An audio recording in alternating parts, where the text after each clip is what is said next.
método para indicarle cuál es el tipo de sangre que usted posee. La determinación del grupo sanguíneo se realiza para que usted pueda donar sangre o recibir una transfusión de sangre de manera segura.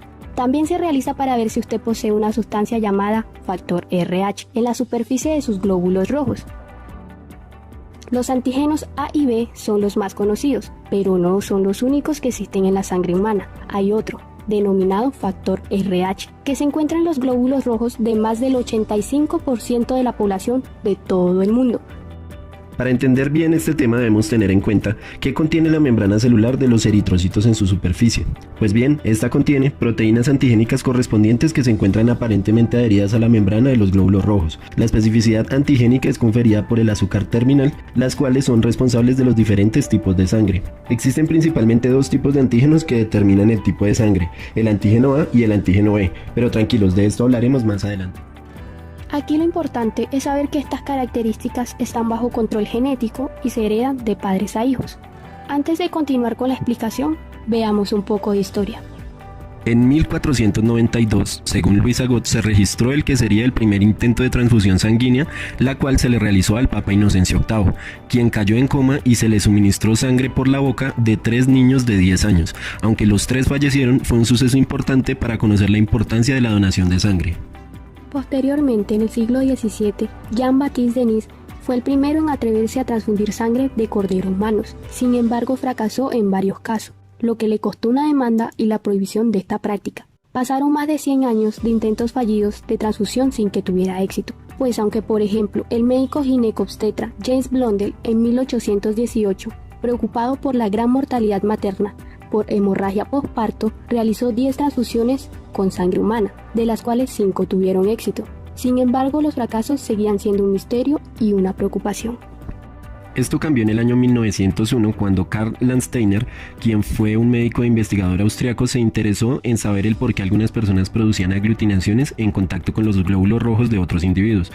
En su investigación analizó la sangre de 22 personas, sumando la de sus 5 colaboradores y su misma sangre, lo que posteriormente llevó a la identificación de los grupos sanguíneos y le confirió el premio Nobel en el año 1930.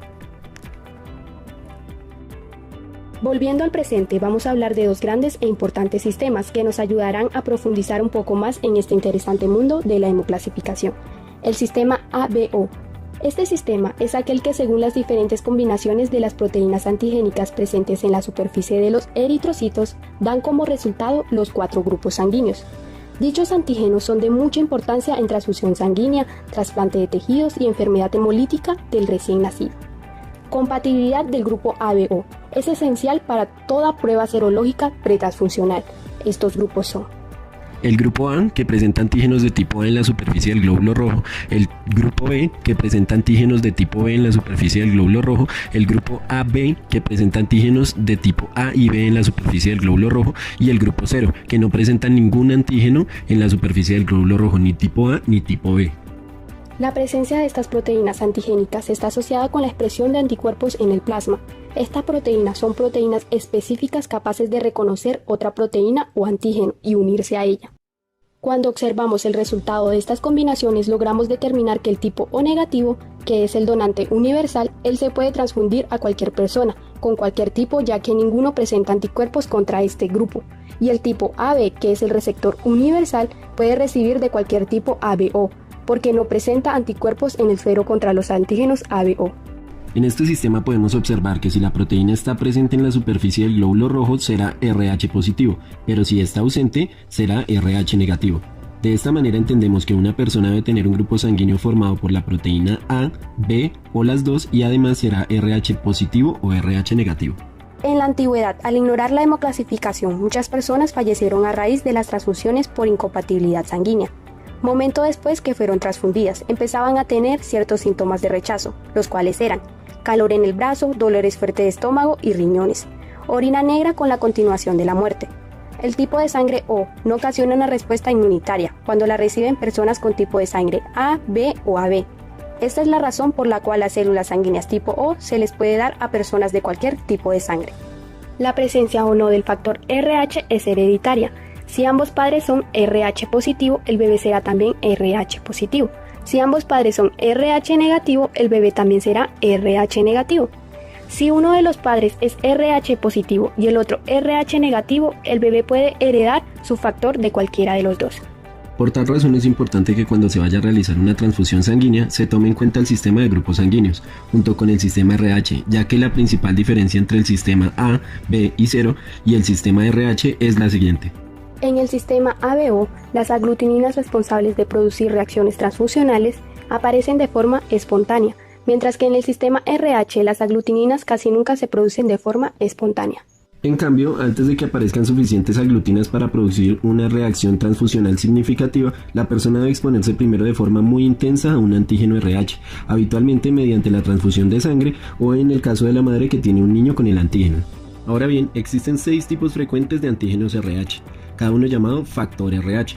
Estos tipos se designan por letras tanto mayúsculas como minúsculas, como lo podemos ver: C mayúscula, D mayúscula, E mayúscula y C, D y E minúsculas. A continuación explicaremos cómo funciona cada uno de estos. Una persona que tiene un antígeno C mayúscula no tiene antígeno C minúscula, pero la persona que carece del antígeno C mayúscula siempre tiene el antígeno C minúscula. Lo mismo es cierto para los antígenos D mayúscula, D minúscula y E mayúscula, E minúscula. Además de esto, debido a la forma en que se heredan estos factores, cada persona tiene uno de estos 3 pares de antígenos. El antígeno D tiene una prevalencia alta en la población y es mucho más antigénico que los otros antígenos RH. Por tanto, de cualquiera que tenga este tipo de antígeno se dice que es RH positivo, mientras que la persona que no tenga el antígeno de tipo D se dice que es RH negativo.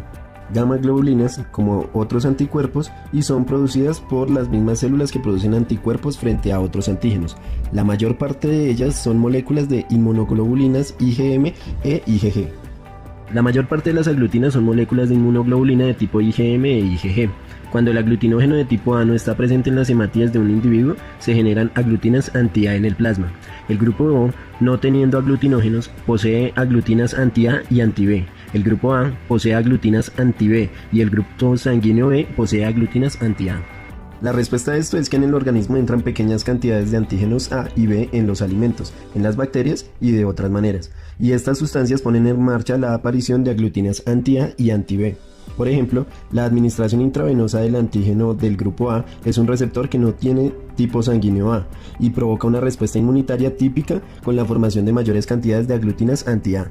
Además, el recién nacido tiene pocas aglutininas, y si es que tiene alguna, lo que demuestra que la formación de aglutinina se produce casi por completo después del nacimiento. Otros ejemplos que podemos encontrar son cuando el aglutinógeno de tipo A no está presente en los hematíes de una persona, aparecen aglutininas anti-A en el plasma. Cuando el aglutinógeno de tipo B no está presente en los hematíes, aparecen unos anticuerpos, conocidos como aglutininas anti-B en el plasma. Recordemos entonces cómo funcionaría el sistema A, B y 0 en las transfusiones sanguíneas, analizando también el factor RH. Para realizar las transfusiones deben tomarse medidas para asegurar la compatibilidad de los grupos sanguíneos del donante y del receptor, para evitar reacciones hemolíticas potencialmente fatales, como muestra la siguiente imagen. Ambas son correctas, se emplea tanto el 0 como el O para determinar un tipo de sangre, ya que el término O es utilizado para Latinoamérica debido a la necesidad de diferenciarlo con las personas que padecen VIH, a los cuales se les denomina cero positivos o cero negativos. Y con esto terminamos nuestro video. Esperamos haber resuelto sus dudas sobre lo que es la hemoclasificación y muchas gracias.